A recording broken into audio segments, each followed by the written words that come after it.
ఎమ్మెల్యేల ఫిరాయింపుల గురించి కేసీఆర్ మాట్లాడుతుంటే దెయ్యాలు వేదాలు బలించినట్లుందని ఎద్దేవా చేశారు మంత్రి జూపల్లి కృష్ణారావు.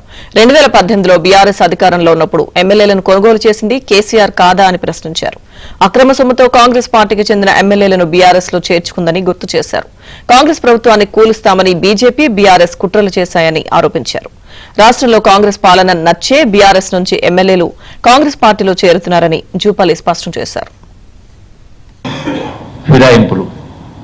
మీరు 2018లో 88 మంది శాసనసభ్యులు గెలిచారు.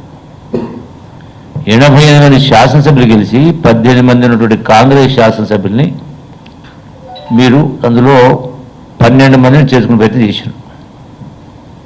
అంటే ఆ నంబర్ 18 ఉంటుంది కాబట్టి 12 మంది వస్తున్నాయి కదా. అంటే చట్టంలో ఉంది కాబట్టి ఏం మాట్లాడినా మేము విలీనం చేసుకుంటూ మాట్లాడాడు. బుద్ధి సిగ్గు జరం ఉండాలి కదా, జ్ఞానం ఉండాలి కదా. ఎందుకు పెట్టిండ్రు రాజ్యాంగంలో ఆనాడు అంబేద్కర్ గారు?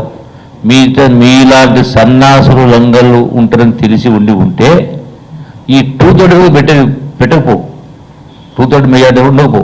అంటే దాన్ని మీరు ఆసరాగా చేసుకొని మీరు పూర్తి మెజార్టీ ఉండి కూడా మీరు ఈ యొక్క ఫిరాయింపుల్ని ప్రోత్సహించి డబ్బులు వెదజల్లి అవినీతి సంపాదనతో, అక్రమ సంపాదనతో, ప్రాజెక్టుల సంపాదనతో మీరు డబ్బులు వెదజల్లి ఆనాడు భ్రష్టు పట్టించే కార్యక్రమం